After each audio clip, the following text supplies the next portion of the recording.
И додека ситуацијата со салмонела се става под контрола, штипските епидемиолози ги завршија анализите од земаните мостри од ресторанот Прецис, каде што се одржаат 3 свадби, но и од заболените. Досега со симптоми на труење на штипска инфектологија побарале помош вкупно 29 лица. Готови се резултатите за 24 од нив. За останатите, односно пациентите кои вчера беа примени од втората свадба во Кочани, анализите се уште не се готови.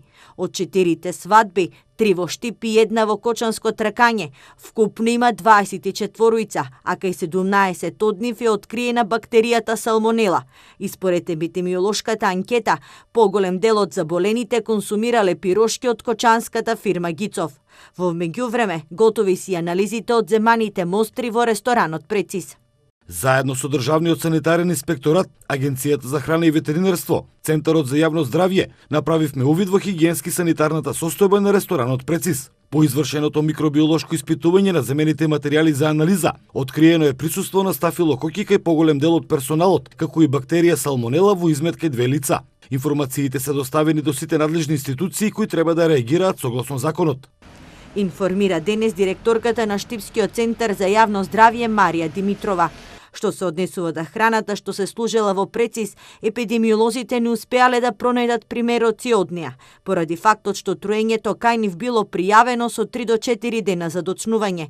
Димитрова информира дека кај нив наместо примероци од свадбеното мени за проверка биле однесени кечапи и макарони.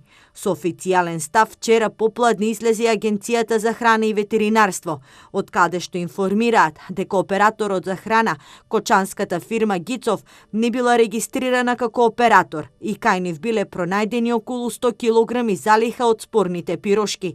Се јави и таткото на невестата, која вчера заедно со уште 7 свадбари завршија неинфективно. Владко Атанасов вели дека првиот случај на труење од нивната свадба е кај 20 годишно момче, кое во понеделникот во тешка здравствена состојба е донесено на инфективното оделение во Штипската болница, а од вторникот до вчера во иста здравствена состојба се и останатите гости, кои се хоспитализирани во болницата, и исто така и гостинка на нивната свадба од Италија, која веднаш си заминала, ја завршила во болница во Италија. Атанасов забележува дека свадбата ја правил во неделата во кочанското село Грдовци.